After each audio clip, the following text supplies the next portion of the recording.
आओ कल रोज़ जो आप इतिहास की लड़ी आरंभ की सी उन्होंने अगे तोरना है। विचार आरंभ करने तो पहला आसीस बख्शो।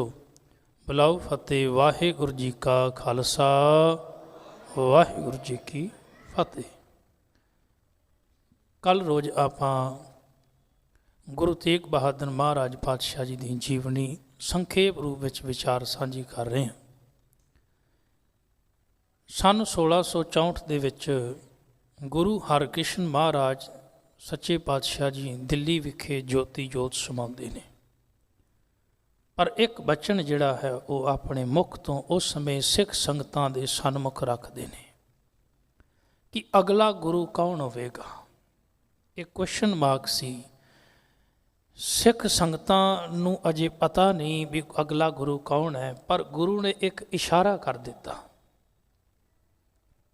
बाबा बसे ग्राम बकाले कि जेड़ा अगला गुरु है वो बाबा है साडा ते वो बकाले की धरती ते वसदा है। 20 सालों तो रह रहे सन गुरु तेग बहादुर महाराज जी बकाले की धरती। हुण उत्थे एक श्रद्धालु सिख संगतां नूं लैके बाबा मखण शाह लुबाणा आउंदे ने। 22 मंजियां ढा के नकली गुरु बैठे ने। तसली नहीं हुंदी, असल गुरु का पता लगता है। दीदार करते हैं, निहाल होंदे ने ते उच्ची छत ते चढ़ के रौला पाउंदे ने, गुरु लादो रे, गुरु लादो रे, गुरु लभ गया, असल गुरु आए। गुरु तेग बहादुर महाराज जी नूं प्रगट करता जगत विच बाबा मखण शाह लुबाणा जी ने। सारियां संगतां दौड़ के आईयां, दर्शन कीते, हिरदे नूं शांति प्राप्त हुई, टिका मिलिया, सहज मिलिया, चरण परसे, नतमस्तक हुए, डंडौत की, भेटावां रखियां। हर एक सिख संगत जिहड़ी है बड़े लंबे समय बाद गुरु दीदार हुए सन। हुण गुरु तेग बहादुर महाराज पातशाह जी जदों बकाले की धरती ते सिੱਖੀ ਦਾ प्रचार करके सिखां नूं निहाल करते हैं, ਉੱਥੋਂ ਫਿਰ ਸਿੱਖ ਸ਼ਰਧਾਲੂ ਇੱਕ ਬਚਨ ਕਰਦੇ ਨੇ, ਸਤਿਗੁਰੂ ਸਿੱਖੀ ਦਾ ਕੇਂਦਰ ਦਰਬਾਰ ਸਾਹਿਬ ਹੈ, ਅੰਮ੍ਰਿਤਸਰ ਸਾਹਿਬ, ਤੁਸੀਂ ਉੱਥੇ ਵੀ ਚਰਨ ਪਾਓ। ਯਾਦ ਰੱਖਣਾ ਉਸ ਸਮੇਂ ਜਿਹੜੇ ਮਸੰਦ ਨੇ, ਇਹਨਾਂ ਮਸੰਦਾਂ ਦਾ ਉਸ ਸਮੇਂ ਦਰਬਾਰ ਸਾਹਿਬ 'ਤੇ ਕਬਜ਼ਾ ਸੀ। ਗੁਰੂ ਤੇਗ ਬਹਾਦਰ ਮਹਾਰਾਜ ਜੀ ਜਦੋਂ ਗਏ ਨੇ ਨਾ ਦਰਬਾਰ ਸਾਹਿਬ, ਤੇ ਉਸ ਸਮੇਂ ਬਾਬਾ ਪ੍ਰਿਥੀ ਚੰਦ ਦਾ ਪੋਤਰਾ, ਬਾਬਾ ਪ੍ਰਿਥੀ ਚੰਦ ਦਾ ਪੁੱਤਰ ਹੋਇਆ ਬਾਬਾ ਮਿਹਰਬਾਨ। ਉਹਨਾਂ ਦੇ ਅੱਗੋਂ ਪੁੱਤਰ ਹੋਏ ਨੇ ਬਾਬਾ ਹਰਜੀ। ਉਹਨਾਂ ਨੇ ਜਦੋਂ ਪਤਾ ਲੱਗਿਆ ਵੀ ਗੁਰੂ ਤੇਗ ਬਹਾਦਰ ਮਹਾਰਾਜ ਜੀ ਆ ਰਹੇ ਨੇ, ਉਹਨਾਂ ਨੇ ਦਰਸ਼ਨੀ ਦਿਉੜੀ ਦੇ ਦਰਵਾਜ਼ੇ ਬੰਦ ਕਰ ਦਿੱਤੇ ਵੀ ਇਹ ਅੰਦਰ ਨਾ ਆ ਜਾਣ। ਹੁਣ ਗੁਰੂ ਤੇਗ ਬਹਾਦਰ ਮਹਾਰਾਜ ਜੀ ਤਿਆਗ ਦੀ ਮੂਰਤ, ਉਹ ਬਾਹਰ ਇੱਕ ਥੜਾ ਬਣਿਆ ਸੀ, ਉਹਦੇ ਉੱਤੇ ਬੈਠ ਗਏ। ਉੱਥੋਂ ਬੈਠ ਕੇ ਵਾਪਸ ਚਲੇ ਗਏ। ਅੱਜ ਕੱਲ੍ਹ ਉੱਥੇ ਗੁਰਦੁਆਰਾ ਥੜਾ ਸਾਹਿਬ ਬਣਿਆ ਹੋਇਆ ਹੈ। ਆਪ ਜੀ ਦਰਬਾਰ ਸਾਹਿਬ ਦਰਸ਼ਨ ਕਰਨ ਜਾਓ, ਉੱਥੇ ਉਹ ਗੁਰਦੁਆਰਾ ਅੱਜ ਵੀ ਸੁਸ਼ੋਭਿਤ ਹੈ, ਜਿੱਥੇ ਗੁਰੂ ਤੇਗ ਬਹਾਦਰ ਮਹਾਰਾਜ ਜੀ ਬਿਰਾਜਮਾਨ ਹੋਏ ਸਨ। ਹੁਣ ਮੇਰੇ ਗੁਰਦੇਵ ਉੱਥੋਂ ਚਲੇ ਗਏ ਅਤੇ ਮਹਾਰਾਜ ਤਰਨ ਤਾਰਨ ਸਾਹਿਬ, ਤਲਵੰਡੀ, ਗੋਇੰਦਵਾਲ ਸਾਹਿਬ, ਉੱਥੋਂ ਹੁੰਦੇ ਹੋਏ ਬਕਾਲੇ, ਫਿਰ ਕੀਰਤਪੁਰ ਸਾਹਿਬ ਆ ਗਏ। ਇੱਥੋਂ ਸਤਿਗੁਰ ਸੱਚੇ ਪਾਤਸ਼ਾਹ ਜੀ ਫਿਰ ਇੱਕ ਰਾਜਾ ਜਿਹੜਾ ਕਿ ਗਵਾਲੀਅਰ ਦੇ ਕਿਲੇ ਵਿੱਚੋਂ ਗੁਰੂ ਹਰਗੋਬਿੰਦ ਮਹਾਰਾਜ ਜੀ ਨੇ ਛੁਡਵਾਇਆ ਸੀ, ਉਹਦਾ ਨਾਂ ਸੀ ਤਾਰਾ ਚੰਦ। ਤਾਰਾ ਚੰਦ ਦੇ ਪੁੱਤਰ ਦਾ ਨਾਂ ਸੀ ਦੀਪ ਚੰਦ। ਦੀਪ ਚੰਦ ਜਿਹੜਾ ਉਹ ਚੜ੍ਹਾਈ ਕਰ ਗਿਆ, ਉਹਦੀ ਘਰਵਾਲੀ ਦਾ ਨਾਂ ਸੀ ਰਾਣੀ ਚੰਪਾ। ਮਹਾਰਾਜ ਦੁੱਖ ਵੰਡਾਉਣ ਵਾਸਤੇ ਗਏ ਨੇ। ਅੱਗੋਂ ਉਹਨੇ ਹੱਥ ਜੋੜ ਕੇ ਬੇਨਤੀ ਕੀਤੀ, ਸਤਿਗੁਰੂ ਸਾਡੇ ਇਲਾਕੇ ਵਿੱਚ ਵੀ ਇੱਕ ਨਗਰ ਵਸਾਓ।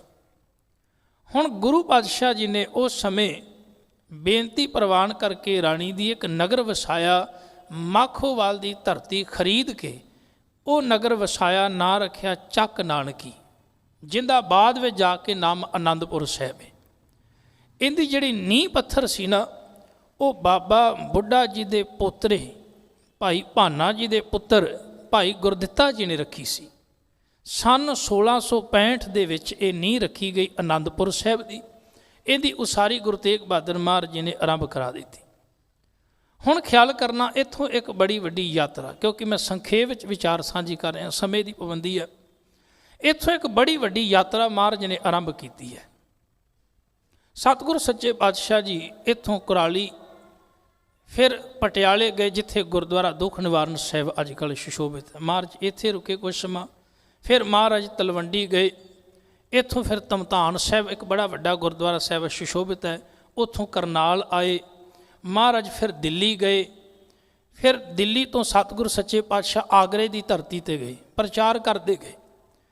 ਆਗਰੇ ਤੋਂ ਮਹਾਰਾਜ ਸੱਚੇ ਪਾਤਸ਼ਾਹ ਸਿੱਖ ਸ਼ਰਧਾਲੂਆਂ ਨੂੰ ਮਿਲਦੇ ਹੋਏ, ਉਹਨਾਂ ਨੂੰ ਤਾਰਦੇ ਹੋਏ, ਰਹਿਮਤਾਂ ਕਰਦੇ ਹੋਏ ਕਾਨਪੁਰ ਤੋਂ ਇਲਾਹਾਬਾਦ, ਬਨਾਰਸ ਜੋ ਹਿੰਦੂਆਂ ਦਾ ਵੱਡਾ ਤੀਰਥ ਹੈ, ਬਨਾਰਸ ਤੋਂ ਸਤਿਗੁਰੂ ਸੱਚੇ ਪਾਤਸ਼ਾਹ ਫਿਰ ਇੱਧਰ ਗਿਆ ਵਾਲੇ ਪਾਸੇ ਪਟਨਾ ਬਿਹਾਰ ਚਲੇ ਗਏ, ਕੁਝ ਸਮਾਂ ਰੁਕੇ, ਫਿਰ ਢਾਕੇ ਦੀ ਧਰਤੀ ਬੰਗਲਾਦੇਸ਼ ਮਹਾਰਾਜ ਗਏ ਨੇ।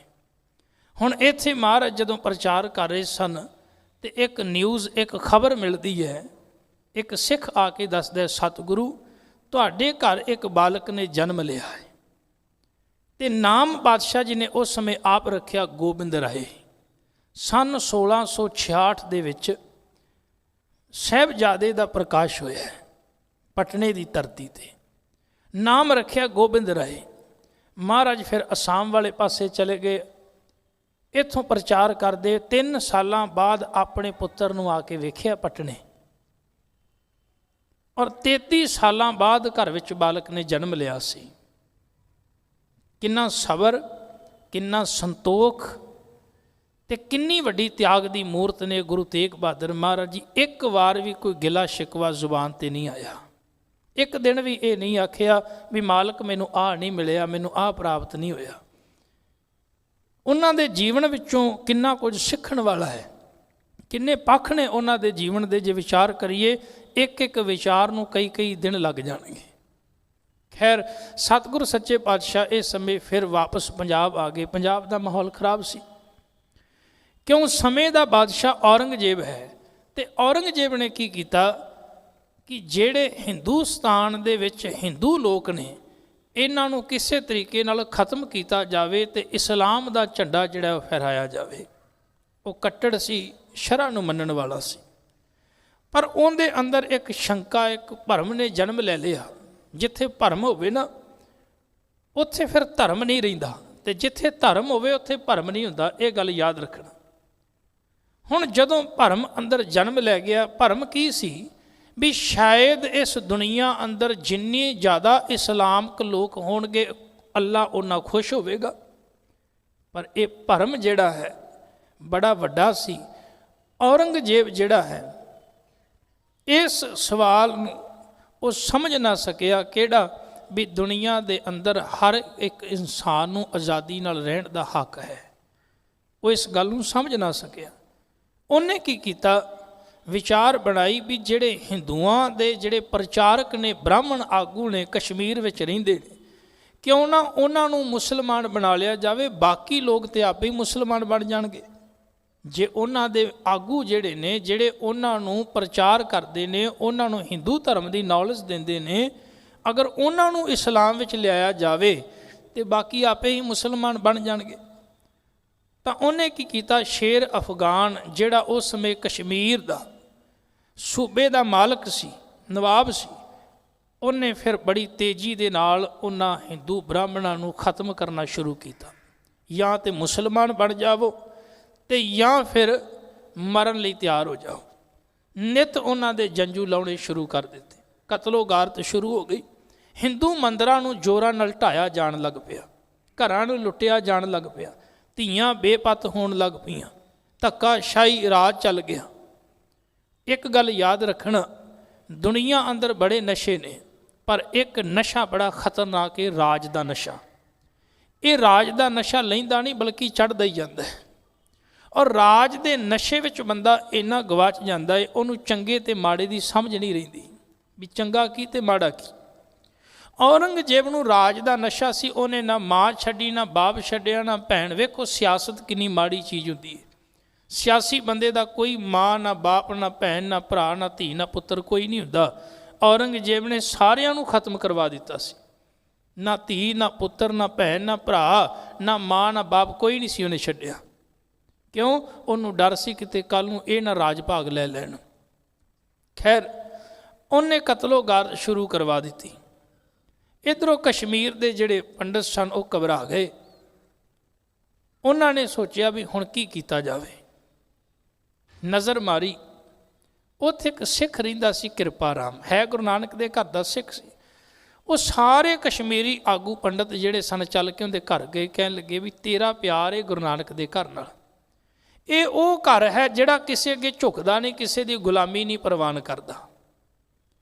ਤੇ ਤੁਸੀਂ ਇੱਕ ਕੰਮ ਕਰੋ, ਐਸਾ ਨਹੀਂ ਕਿ ਸਾਡੇ ਕੋਲ ਮੰਦਰ ਨਹੀਂ, ਦੇਵੀ ਦੇਵਤੇ ਨਹੀਂ, ਤੇ ਹਿੰਦੂ ਰਾਜੇ ਵੀ ਨਹੀਂ, ਇਹ ਸਾਰੇ ਨੇ, ਪਰ ਅੱਜ ਇਹਨਾਂ ਵਿੱਚ ਇੰਨੀ ਸਮਰੱਥਾ ਨਹੀਂ ਕਿ ਉਹ ਇਸ ਜ਼ਾਬਰ, ਇਸ ਜ਼ੁਲਮੀ ਬੰਦੇ ਦਾ ਮੁਕਾਬਲਾ ਕਰ ਸਕਣ। ਅੱਜ ਜੇ ਕੋਈ ਸਾਨੂੰ ਬਚਾ ਸਕਦਾ ਹੈ ਤਾਂ ਕੇਵਲ ਗੁਰੂ ਨਾਨਕ ਸਾਹਿਬ ਦਾ ਘਰ ਹੈ। ਉਹ ਸਾਰੇ ਦੇ ਸਾਰੇ ਚੱਲ ਕੇ ਕਿਰਪਾ ਰਾਮ ਜੀ ਕੋਲ ਆਏ। ਕਿਰਪਾ ਰਾਮ ਜੀ ਨਾਲ 16 ਬ੍ਰਾਹਮਣ ਪੰਡਤ ਜਿਹੜੇ ਨੇ ਵਿਦਵਾਨ, ਉਹ ਕਸ਼ਮੀਰ ਤੋਂ ਚੱਲੇ ਤੇ ਅਨੰਦਪੁਰ ਦੀ ਧਰਤੀ ਤੇ ਆਏ। ਦੀਵਾਨ ਸਜਿਆ, ਸਾਰੇ ਆ ਕੇ ਬੈਠ ਗਏ, ਨਤਮਸਤਕ ਹੋਏ। ਅਖੀਰ ਸਤਿਗੁਰੂ ਸੱਚੇ ਪਾਤਸ਼ਾਹ ਜੀ ਨੂੰ ਪੰਡਤ ਕਿਰਪਾ ਰਾਮ ਜੀ ਨੇ ਹੱਥ ਜੋੜੇ, ਸਤਿਗੁਰੂ ਅੱਜ ਤੁਹਾਡੇ ਦਰ ਤੇ ਦੁਖਿਆਰੇ ਚੱਲ ਕੇ ਆਏ ਨੇ, ਅੱਜ ਇਹਨਾਂ ਨੂੰ ਤੁਹਾਡੀ ਲੋੜ ਹੈ।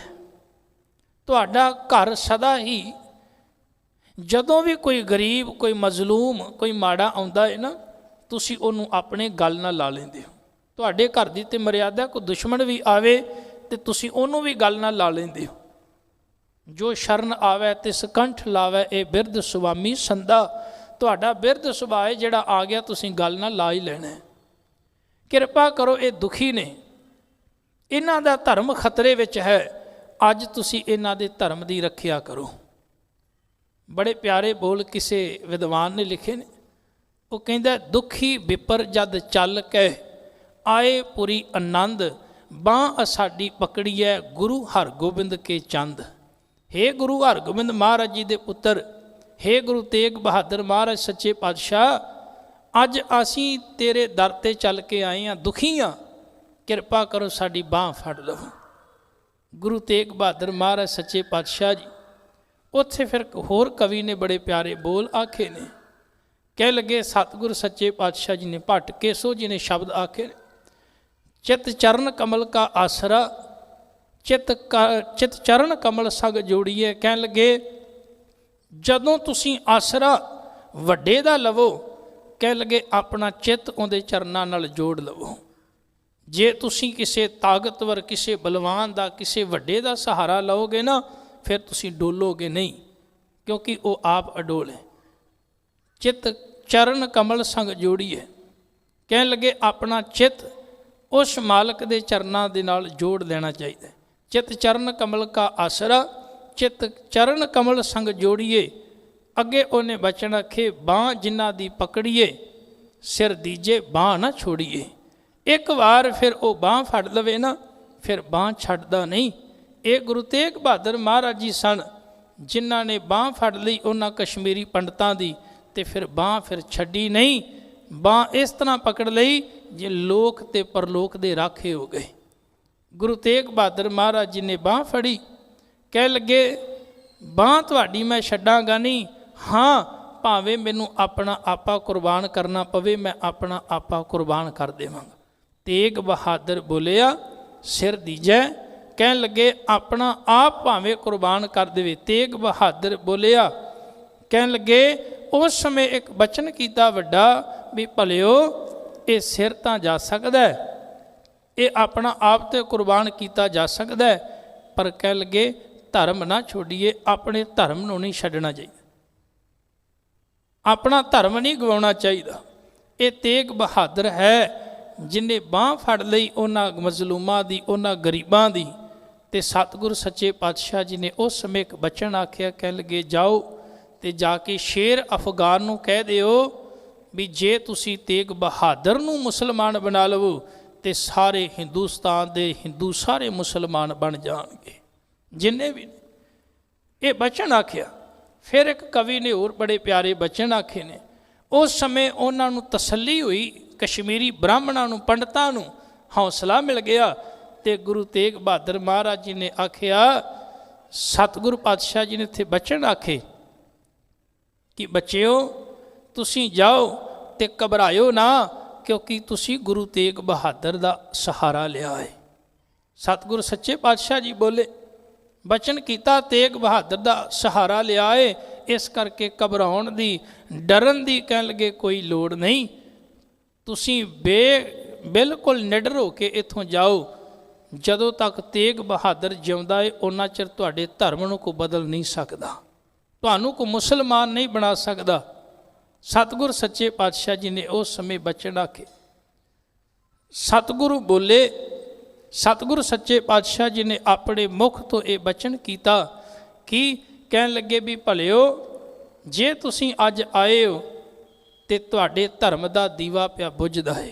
ਮੈਂ ਵੇਖ ਰਿਹਾ ਵਾਂ ਇਸ ਹਿੰਦੁਸਤਾਨ ਦੇ ਅੰਦਰ ਤੁਹਾਡੇ ਜਿਹੜੇ ਧਰਮ ਦਾ ਦੀਵਾ ਬੁਝ ਰਿਹਾ, ਉਸ ਦੀਵੇ ਨੂੰ ਬਾਲਣ ਵਾਸਤੇ ਕਿਸੇ ਮਹਾਨ ਹਸਤੀ ਦੇ ਲਹੂ ਦੀ ਲੋੜ ਹੈ।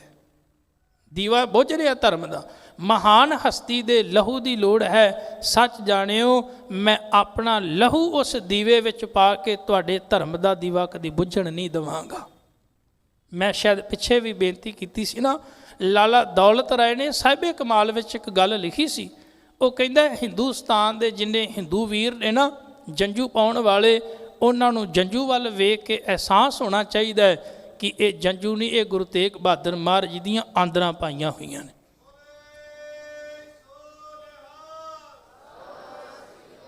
ਇਹ ਸਿਰ ਤੇ ਲੱਗਾ ਹੋਇਆ ਤਿਲਕ ਜਿਹੜਾ ਹੈ ਨਾ, ਕਿਉਂਕਿ ਆਰੇ ਸਮਾਜੀ ਹੈ ਲਾਲਾ ਦੌਲਤ ਰਾਏ, ਉਹ ਹਿੰਦੂ ਹੈ ਕੱਟੜ, ਪਰ ਉਹ ਕਹਿ ਰਿਹਾ, ਕਹਿੰਦਾ ਹਿੰਦੂਆਂ ਦੇ ਮੱਥਿਆਂ ਤੇ ਲੱਗੇ ਹੋਏ ਤਿਲਕ ਗੁਰੂ ਤੇਗ ਬਹਾਦਰ ਮਹਾਰਾਜ ਜੀ ਦਾ ਖੂਨ ਹੈ, ਉਹਨਾਂ ਨੂੰ ਕਦੀ ਇਹ ਭੁੱਲਣਾ ਨਹੀਂ ਚਾਹੀਦਾ। ਸੋ ਗੁਰੂ ਤੇਗ ਬਹਾਦਰ ਮਹਾਰਾਜ ਸੱਚੇ ਪਾਤਸ਼ਾਹ ਜੀ ਨੇ ਉਹਨਾਂ ਨੂੰ ਹੌਸਲਾ ਦਿੱਤਾ ਤੇ ਨਾਲ ਹੀ ਇਹ ਕਹਿ ਦਿੱਤਾ ਵੀ ਭਲਿਓ ਤੁਸੀਂ ਡਰਿਓ ਨਾ, ਤੁਸੀਂ ਘਬਰਾਇਓ ਨਾ, ਮੈਂ ਹਮੇਸ਼ਾ ਤੁਹਾਡੀ ਰੱਖਿਆ ਕਰਾਂਗਾ, ਜਦੋਂ ਵੀ ਕਦੇ ਲੋੜ ਪਵੇਗੀ ਮੈਂ ਤੁਹਾਡੇ ਨਾਲ ਹਾਂ। ਉਹ ਕਸ਼ਮੀਰੀ ਪੰਡਤ ਜਾ ਕੇ ਸ਼ੇਰ ਅਫਗਾਨ ਨੂੰ ਕਹਿਣ ਲੱਗੇ, ਵੇਖੋ ਪਹਿਲਾਂ ਉਹਨਾਂ ਦੀਆਂ ਲੱਤਾਂ ਕੰਬਦੀਆਂ ਸਨ, ਡਰਦੇ ਸਨ, ਹਿੰਮਤ ਨਹੀਂ ਸੀ ਪੈਂਦੀ ਸਾਹਮਣੇ ਜਾਣ ਦੀ, ਪਰ ਜਦੋਂ ਗੁਰੂ ਤੇਗ ਬਹਾਦਰ ਮਹਾਰਾਜ ਜੀ ਦਾ ਹੱਥ ਸਿਰ ਤੇ ਜਾ ਕੇ ਮਾਣ ਦੇ ਨਾਲ ਕਿਰਪਾ ਰਾਮ ਨੇ ਆਖਿਆ, ਸ਼ੇਰ ਖਾਂ ਜਾ ਔਰੰਗਜ਼ੇਬ ਨੂੰ ਜਾ ਕੇ ਕਹਿ ਦੇ ਵੀ ਤੂੰ ਤੇਗ ਬਹਾਦਰ ਨੂੰ ਬਣਾ ਲਿਆ, ਮੁਸਲਮਾਨ ਸੀ ਸਾਰੇ ਮੁਸਲਮਾਨ ਬਣ ਜਾਵਾਂਗੇ। ਕਿੰਨੀ ਵੱਡੀ ਵਿਸ਼ਵਾਸ ਵਾਲੀ ਗੱਲ ਸੀ। ਗੁਰੂ ਤੇਗ ਬਹਾਦਰ ਮਹਾਰਾਜ ਜੀ ਦੇ ਸਿਰ ਦੇ ਉੱਤੇ ਸਾਰੇ ਹਿੰਦੁਸਤਾਨ ਦਾ ਜਿਹੜਾ ਹੈ ਧਰਮ ਬਚਿਆ। ਕਿੰਨਾ ਵੱਡਾ ਵਿਸ਼ਵਾਸ ਲੈ ਕੇ ਅਨੰਦਪੁਰ ਤੋਂ ਗਏ ਸਨ। ਸੋ ਸਤਿਗੁਰ ਸੱਚੇ ਪਾਤਸ਼ਾਹ ਜੀ ਨੇ, ਗੁਰੂ ਤੇਗ ਬਹਾਦਰ ਮਹਾਰਾਜ ਜੀ ਨੇ ਉਹਨਾਂ ਹਿੰਦੂ ਵੀਰਾਂ ਨੂੰ ਨਿਰਾਸ਼ ਨਹੀਂ ਜਾਣ ਦਿੱਤਾ, ਮਾਯੂਸ ਨਹੀਂ ਜਾਣ ਦਿੱਤਾ, ਬਲਕਿ ਉਹਨਾਂ ਨੂੰ ਹੌਸਲਾ ਦਿੱਤਾ। ਇਹ ਵੀ ਕਹਿ ਦਿੱਤਾ ਗੁਰੂ ਨਾਨਕ ਦੇ ਦਰ ਤੋਂ ਕੋਈ ਖਾਲੀ ਨਹੀਂ ਜਾਂਦਾ, ਜੇ ਤੁਸੀਂ ਆਏ ਹੋ ਤੇ ਫਿਰ ਮੈਂ ਤੁਹਾਡੇ ਨਾਲ ਵਚਨ ਕਰਦਾ ਹਾਂ, ਭਾਵੇਂ ਆਪਣਾ ਆਪਾ ਕੁਰਬਾਨ ਕਰ ਦੇਵਾਂ, ਪਰ ਤੁਹਾਨੂੰ ਕਦੀ ਵੀ ਡਿੱਗਣ ਨਹੀਂ ਦੇਵਾਂਗਾ। ਸੋ ਸਤਿਗੁਰ ਸੱਚੇ ਪਾਤਸ਼ਾਹ ਜੀ ਕਿਵੇਂ ਫਿਰ ਸ਼ਹਾਦਤ ਦਾ ਜਾਮ ਪਾਉਂਦੇ ਨੇ, ਕਿਵੇਂ ਕਿੰਨਾ ਪੜਾਵਾਂ ਵਿੱਚੋਂ ਲੰਘ ਕੇ ਜਾਂਦੇ ਨੇ, ਉਹਦੀ ਵਿਚਾਰ ਆਪਾਂ ਕੱਲ੍ਹ ਦੇ ਦੀਵਾਨਾਂ ਵਿੱਚ ਸਾਂਝੀ ਕਰਾਂਗੇ। ਸਮੇਂ ਦੀ ਸਮਾਪਤੀ ਹੈ। ਆਪ ਸਾਰੀਆਂ ਸੰਗਤਾਂ ਦਾ ਧੰਨਵਾਦ, ਹੋਈਆਂ ਭੁੱਲਾਂ ਚੁੱਕਾਂ ਦੀ ਖਿਮਾ। ਵਾਹਿਗੁਰੂ ਜੀ ਕਾ ਖਾਲਸਾ, ਵਾਹਿਗੁਰੂ ਜੀ ਕੀ ਫਤਿਹ। ਸਤਿਨਾਮ ਸ਼੍ਰੀ ਵਾਹਿਗੁਰੂ।